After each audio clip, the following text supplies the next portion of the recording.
kiyya anosi yaadaan bareedatiya jalaatiin fagaanne sirra jibbaan warraa kenna baase biyya jireenyaaf hoggaa madaalee hundaa ilaalu uumamaan hundaa badaate wantoon sin jaalu addunyaa argeetiin beekin na agarsiifte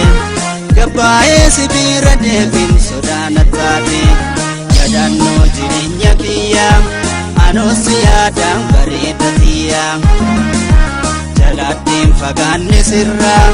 jibbaan warraa kenna baase biyya gammachuun wajjin jiraachuun hawwii hundaati ammeenyaaf sirraa fagaachuun murtii dhumaati fuula kee dhufee ilaaluuf qalbiin nafeeti hundarraa takkaa filaachuun murtii tanteeti.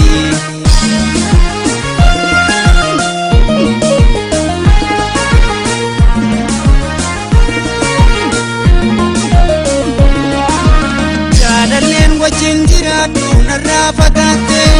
bireeshee ofii murteessu matii sodaatte durummaan jalalan jaallu abbooda geette jaalalaaf wajjin jiraatu kana wallaalte jarraa koonarraa cufuudhaaf na duuka kaatan hawwiitoo ormaa kennuudhaan durooma yaadda malaafoo kumbeessa fuudhaan rabbiin sodaata jaalallee obsiin dandeenyeen gargar na baafta maalawwilee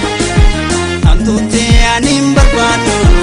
gaaftan kan wal garraaycha rabbiin obsa siin kanaafta maalawwilee hamtuuttee aniin barbaadu gaaftan kan wal garraaycha rabbiin obsa siin kanaafta.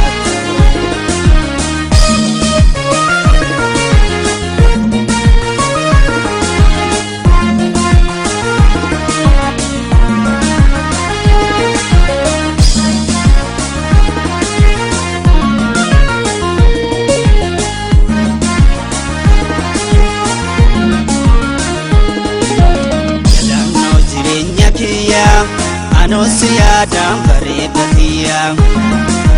jalaatiin fagaanne sirra jibbaan warraa kenna baase biyya jireenyaaf hoggaa madaalee hundaa ilaalu uumamaan hundaa badaate wantoon sin jaalu addunyaa argeetiin beekin na agarsiifte gabbaa'ee sibiira deebiin sodaana taate yaadannoo jireenya kiyya anosi yaadaan bareedatiya jalaatiin fagaanne sirra jibbaan warraa kenna baase biyya gammachuun wajjin jiraachuun hawwii hundaati ammeenyaaf sirraa fagaachuun murtii dhumaati fuula kee dhufee ilaaluuf qalbiin nafeeti hundarraa takkaa filaachuun murtii tanteeti.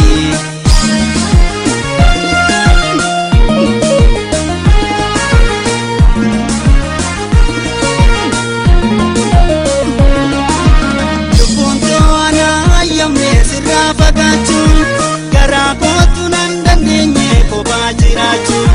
gorri keessi laannu dhoowwee wajjin jiraachuu imimmaan harcaasa boowwee sirraa fagaachuu obsinee wal arguuf jirraa lubbuun jiraanne gorri keessi kennuu fedhaa dureessa yaame malaafoo isin gaafannaa dhugaa himaame sarraan keenya mee maal ta'an nu adda baane.